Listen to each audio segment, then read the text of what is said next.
if you have a tall building and you want to be taller, have your architect design the spire, you can claim that as height. So the building goes up to 1,362 feet. Skeleton the frame, skin the glass clear The Marina City Towers, which in the 1960s earned their nickname the Corncob Towers. And right here you see the city rejecting the team. Goldberg knew many people would love to live downtown if you could give them 24-hour urban living. He did just that. The Westin Hotel on the right began as the Japanese Nikko Hotel. International School of Modernism. The International School of Modernists were the mindset over and over. Balanced by the tower here. Note the building misses a fifth arch window bay on the left-hand side. That fifth bay had to go out when the bridge above your head came in. In 1926, they wanted to widen LaSalle Street to begin putting the bridge across the river. The Reed Murdoch Center, which had been there already for 13 years, jutted out too far. Now, to keep up the so when they widened LaSalle Street for the bridge, they de-widened the building itself, just lopped off a 20-foot bay in the process. A simple way to support the weight, and that is why you can have number 2 wide windows that let in natural light. Known in the building trades as the Chicago window in the early days. A third very important element of the skyscraper, one of the greatest examples of Art Deco architecture ever. This is the Chicago Merchandise Mart. Art Deco came streamlining out of Paris, France in 1925 to take over the 30s. The Merchandise Mart of Chicago would become the largest structure of that building. He brought in now where everybody first settled, the confluence of the south branch of the river on our left. So we would never ever get thirsty again. Where you see the Bauhaus Sun-Times newspaper headquarters, you would have had the Miller House Tavern, 1827. By 1829, the Wolf Point Tavern on this bank. Behind us to the left, right at Lake Street, you would have found a little log cabin hotel called the Sauganash. They had a fancy ferry service to get back and forth. It was a raft and a rope and a horse to pull you to and fro. Most interesting of the early buildings was said to be that Sauganash Hotel. Keep hotel like that. But it was at that Sauganash Hotel in 1833. Now, see how thick the walls are?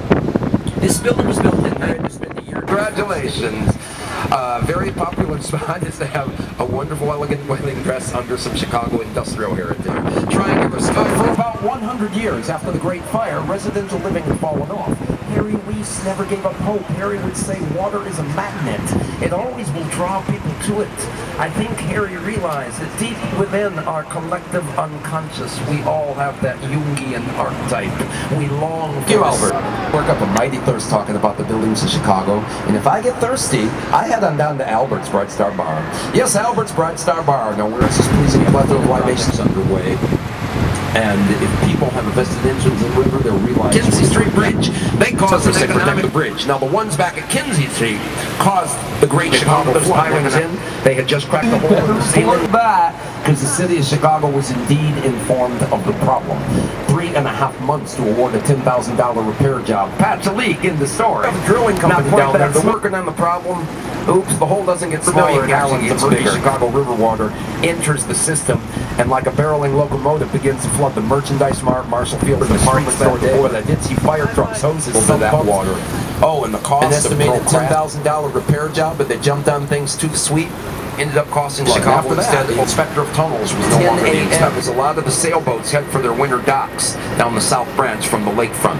Take a picture of the Great Lakes building, friends, because of this planet. This building was originally built for the Salt Company founded in Chicago, and I bet you know them, Morton International. When it rained from New York to California, you had to change trains in Chicago, and if you got off a train in Chicago, your pocketbook got lighter. A cantilever essentially is a projecting beam under the Art Moderne. Chicago Deco, if you look at the Civic Opera building, both come out of Paris. They're 2 points on the number line in time.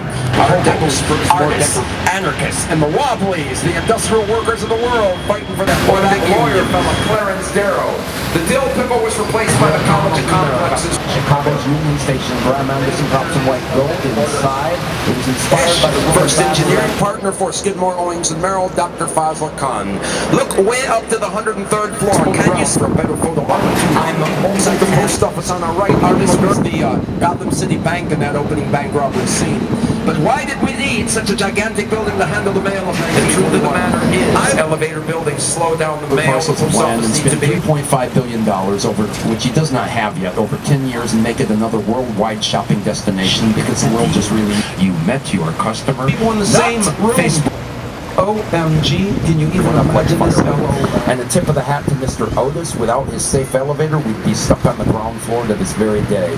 By the way, the Otis Elevator headquarters in Minneapolis is a one-story building. Expressionistic in his work, Goldberg was the modernist who thought outside the box, rejecting his teacher and his peers. He wrote in his journal, It is a windy city. We clocked wind and yet remain straight. And then I look at the building and I go, aha. The Sears Tower trains to be Pale Forest Winds. Who was the architect of the Burj Khalifa in Dubai? You know, of course, the Chicago, all the way over on the right, perched atop the Art Deco Chicago Board of Trade from 1930 at 605 feet, tallest. In fact, sculptor John Storrs did not get that statue of from the automobiles of the 1930s. We are constantly finding inns of peak in Chicago. All systems smothering out the Pink Tower in front of the Sears Tower, 311 South Wacker, another world record holder, by the way. Was the tallest concrete reinforced structure the world at the White Castle. Past simply longing for sliders. White Castle has that. But I want to make sure I bring it up because there's actually a connection. The White Castle is a visitor center today. Originally built in 1869 as standpipe for the water pumping station across the street, during the fire of 1871, that entire north side neighborhood was wiped out by the Great Chicago Fire. You do imagine that you are fringe. Your name is a lie. Spike got tired. He climbs the entire building. He is welcomed on the top aggressively pushes them back in. Bow them out like a giant version of that wonderful toy block game Jenga. And what happens now? Natural shifting occurs, that building realigned. It's absolutely plumb today. Kudos, Alfred Beneshe, something for building that. I call this Art Deco building a perfect marriage of practice and art. Now, Insull's throne is facing west. It turns its back on the east. Why? Well, some folks would tell you because it burned down, making Sam so mad he built an entire building. 86, the labor activists right here in Chicago let the whites in America. The next night, they're out at the Haymarket having a city just let it die down. Instead, the mayor goes home. Bonfield's fearing trouble. He sends 100 civilians alike. It is a tragedy all the way lost. What happens the next? And without a shred of evidence, 4 men would hang, 3 sentenced to life in prison, another committing suicide in jail.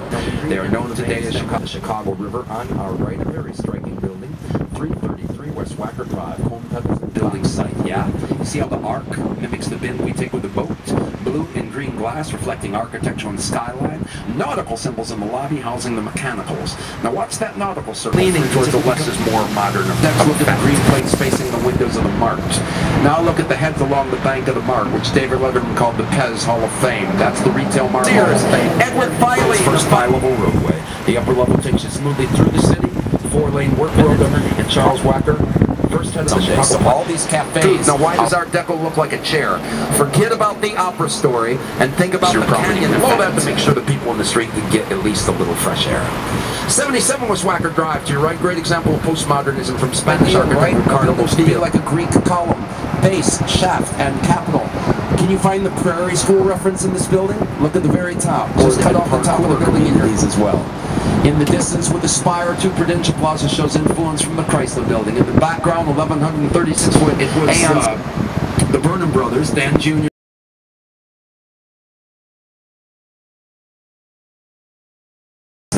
I know that Einstein could not help himself but writing mathematical questions in the back of envelopes napkin in the building. That's my theory, and I'm sticking to it. Look to your left now. Let's take a look at the Wrigley building. Artistically, Beersman uses a shading technique. The terracotta tiles as they go up the tower are baked in 6 different colors.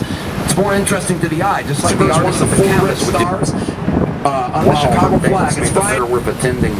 Some people were disturbed by Sally's dance. They took her to court. John might not be the tallest building in Chicago, but it's the most Chicagoan. It was the first of our giants. And it's Bruce Graham and Dr. Fazlur Khan who went on to do the Willis Sears Tower. Go up to the 94th floor observation deck. Look out over the beautiful lakefront. Or treat yourself.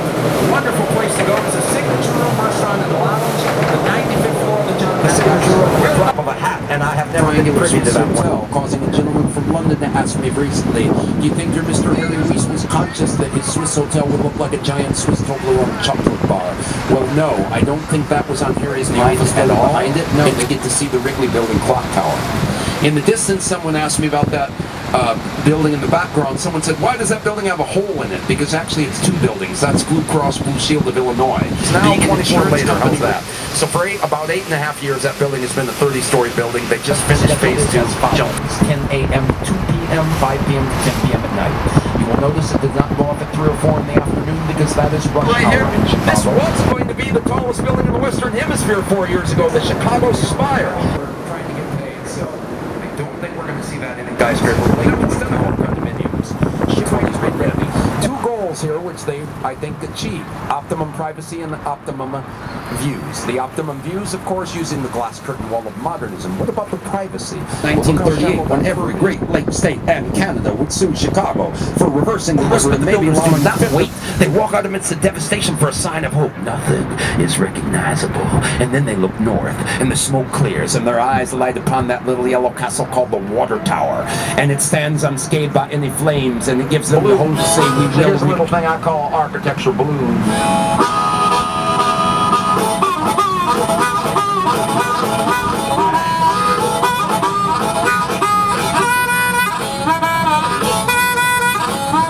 I'm going to Chicago, said the baby, don't you wanna go?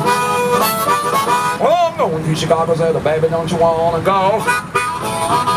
They had a great fire, but we're gonna rebel, do you know?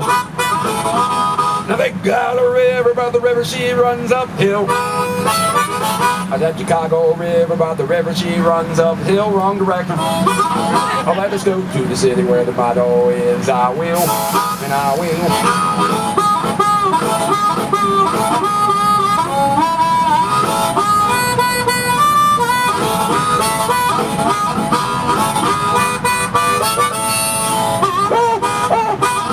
But man, what a fire, and the fire almost took the town. I said the great Chicago fire, but she all burned down. Oh, but the people of Chicago, well, you just can't keep us down. I said the windy city, rusty-hearted people can't keep us. Not when we are living in the most architecturally significant city on the face of this entire planet Earth. With all apologies to Florence, Rome, Paris, Prague, Vienna, New Delhi, Helsinki, London, Dublin, Auckland, Sydney, Antwerp, Amsterdam, Seoul, Beijing, Shanghai, Taipei, Tokyo, Toronto, Tegucigalpa, Mexico City, Barcelona. I really should say Moscow, Warsaw, Bucharest, and Budapest, Athens, Tel Aviv, Istanbul, Constantinople, Los Angeles for maybe 1 or 2 buildings. Hello, Cleveland, San Francisco, Philadelphia, Edinburgh, and Glasgow in Scotland, Buenos Aires, Rio, Nairobi. I can't forget, of course, to say New York City. But Chicagoans, you just can't keep down. Folks, thanks for choosing Shoreline. I'll see you on the dot for questions.